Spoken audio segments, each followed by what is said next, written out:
اعوذ باللہ من الشیطان الرجیم بسم اللہ الرحمن الرحیم۔ دوستو، آج کے اس ویڈیو میں آپ لوگوں کو انتہائی عبرتناک واقعہ بیان کرنے والے ہو۔ بیوی ہو تو ایسی۔ ایک بادشاہ محل کے چھت پر ٹہلنے چلا گیا۔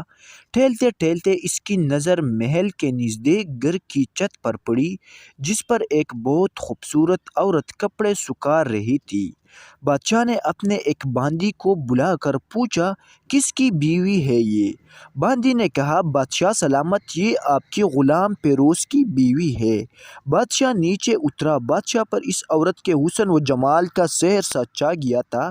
اس نے پیروز کو بلایا۔ پیروز حاضر ہوا تو بادشاہ نے کہا، پیروز، ہمارا ایک کام ہے، ہمارا یہ خط فلاں ملک کے بادشاہ کو دے آؤ اور اس کا جواب بھی ان سے لے آنا۔ پیروز اس خط کو لے کر گھر واپس آ گیا۔ خط کو اپنے تکیے کے نیچے رکھ دیا۔ سفر کا سامان تیار کیا، رات گھر میں گزاری اور صبح منزل مقصود پر روانہ ہو گیا۔ اس بات سے لا علم تھا کہ بادشاہ اس کے ساتھ کیا چال چلی ہے۔ ادھر پیروز جیسے ہی نظروں سے اوجھل ہوا تو بادشاہ چپکے سے پیروز کے گھر پہنچا اور آہستہ سے پیروز کے گھر کا دروازہ کھٹکھٹایا۔ پیروز کی بیوی نے پوچھا، کون ہو؟ بادشاہ نے کہا، میں بادشاہ ہوں، تمہارے شوہر کا مالک۔ تو اس نے دروازہ کھولا۔ بادشاہ اندر آ کر بیٹھ گیا۔ پیروز کی بیوی نے حیران ہو کر کہا، آج بادشاہ سلامت یہاں ہمارے غریب خانے میں؟ بادشاہ نے کہا، میں آج آپ کے مہمان بن کر آئی ہوں۔ پیروز کی بیوی نے بادشاہ کا مطلب سمجھ کر کہا، میں اللہ کی پناہ چاہتی ہوں آپ کے اس طرح آنے سے، جس میں مجھے کوئی خیر نظر نہیں آ رہی۔ بادشاہ نے غصے میں کہا، اے لڑکی، کیا کہہ رہی ہو تم؟ شاید تم نے مجھے پہچانا نہیں۔ میں بادشاہ ہوں، تمہارے شوہر کا مالک۔ پیروز کی بیوی نے کہا، بادشاہ سلامت، میں جانتی ہوں کہ آپ ہی بادشاہ ہیں، لیکن بزرگ کہہ گئی ہے، شیر کو اگرچہ جتنا بھی تیز بھوک لگی ہو لیکن وہ مردار تو نہیں کھاتا۔ شروع کر دیتا اور کہا، بادشاہ سلامت، تم اس کٹورے میں پانی پینے آ گئی ہو جس میں تمہارے کتے نے پانی پیا ہے۔ بادشاہ اس عورت کی باتوں سے بڑا شرمسار ہوا اور اس کو چھوڑ کر واپس چلا گیا، لیکن اپنے چپل وہیں پر چھوڑ گیا۔ یہ سب تو بادشاہ کی طرف سے ہوا۔ اب پیروز کو آدھے راستے میں یاد آیا کہ جو خط بادشاہ نے اسے دیا تھا وہ تو گھر پر ہی چھوڑ آیا ہے۔ اس نے گھوڑے کو تیزی سے واپس موڑا اور اپنے گھر کی طرف لپکا۔ پیروز اپنے گھر پہنچا تو تکیے کے نیچے سے خط نکالتے وقت اس کی نظر پالنگ کے نیچے پڑے بادشاہ کے نعل یعنی چپل پر پڑی، جو وہ بہت جلدی میں بھول گیا تھا۔ پیروز کا سر چکرا کر گیا اور وہ سمجھ گیا کہ بادشاہ نے اس کو سفر پر صرف اس لیے بھیجا ہے کہ وہ اپنے مطلب کو پورا کر سکے۔ پیروز کسی کو کچھ بتائے بغیر چپ چاپ گھر سے نکلا۔ خط لے کر وہ چل پڑا اور کام ختم کرنے کے بعد بادشاہ کے پاس واپس آیا تو بادشاہ نے انعام کے طور پر اسے 100 دینار دیا۔ پیروز دینار لے کر بازار گیا اور عورتوں کے استعمال کے قیمتی کپڑے اور کچھ تحائف بھی خرید گئی۔ گھر پہنچ کر بیوی کو سلام کیا اور کہا، چلو تمہارے میکے میں چلتی ہے۔ بیوی نے پوچھا کہ یہ کیا ہے؟ کہا، بادشاہ نے انعام دیا ہے اور میں چاہتا ہوں کہ یہ پہن کر اپنے گھر والوں کو بھی دکھاؤ۔ بیوی، جیسے ہی آپ چاہتے ہو۔ بیوی تیار ہوئی اور اپنے والدین کے گھر اپنے شوہر کے ساتھ روانہ ہوئی۔ داماد اور بیٹی اور ان کے لائے تحائف کو دیکھ کر وہ لوگ بہت خوش ہوئی۔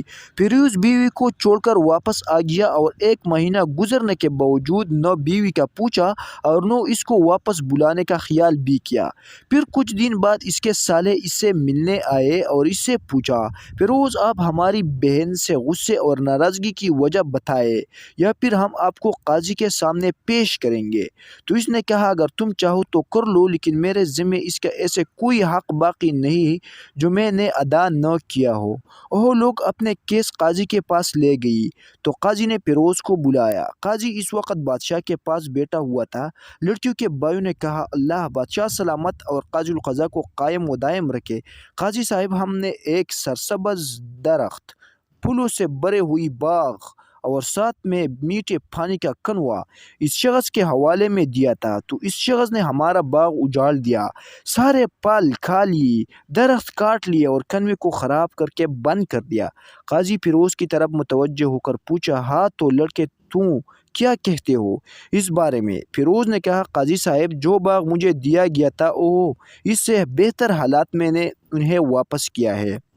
قاضی نے پوچھا، کیا اس نے باغ تمہارے حوالے ویسے ہی حالات میں واپس کیا ہے جیسے پہلے تھا؟ انہوں نے کہا، ہاں ویسے ہی حالات میں واپس کیا ہے، لیکن ہم نے اس سے باغ واپس کرنے کی وجہ پوچھنا چاہتے ہیں۔ قاضی، ہاں فیروز تم کیا کہنا چاہتے ہو اس بارے میں؟ فیروز نے کہا، قاضی صاحب میں باغ کسی بغض یا نفرت کی وجہ سے نہیں چھوڑا، بلکہ اس لیے چھوڑا کہ ایک دن میں باغ میں آیا تو اس میں نے شیر کے پنجوں کے نشانات دیکھے، تو مجھے خوف ہوا کہ شیر مجھے کاٹ جائے، اس لیے شیر کے اکرام کی وجہ سے میں نے باغ میں جانا بند کر دیا۔ بادشاہ نے جو ٹیک لگائے یہ سب کچھ سن رہا تھا اور اٹھ کر بیٹھ گیا اور کہا، فیروز اپنے باغ کی طرف امن اور مطمئن ہو کر جاؤ، واللہ اس میں کوئی شک نہیں کہ شیر تمہارے باغ میں آیا تھا، لیکن وہاں پر نہ تو کوئی اثر چھوڑ سکا، نہ کوئی پتا توڑ سکا اور نہ ہی کوئی پھل کھا سکا۔ وہ وہاں پر تھوڑی دیر رہا اور مایوس ہو کر لوٹ گیا، اور خدا کی قسم میں نے کبھی تمہارے جیسے باغ کی گرد لگے مضبوط دیواریں نہیں دیکھی۔ تو فیروز اپنے گھر لوٹ گیا اور اپنی بیوی کو بھی واپس لے لیا، نہ تو قاضی کو پتہ چلا اور نہ کسی اور کو کہ کیا ماجرا تھا۔ کیا یہ خوب بہتر ہے کہ اپنے اہل و عیال کے راز چھپانا کہ لوگوں کو پتہ نہ چلے، اپنے گھروں کے بیت کسی پر ظاہر نہ ہونے دو۔ اللہ آپ لوگوں کی خوشیوں سے بھرے دے، آپ کے اہل و عیال کو اور آپ کے مال کو اپنے حفظ و ایمان میں رکھیے، آمین ثم آمین۔ اگر آپ لوگوں کو یہ ویڈیو پسند آ گیا ہے تو برائے کرم ہمارے یوٹیوب چینل کو ضرور سبسکرائب کریں۔ شکریہ۔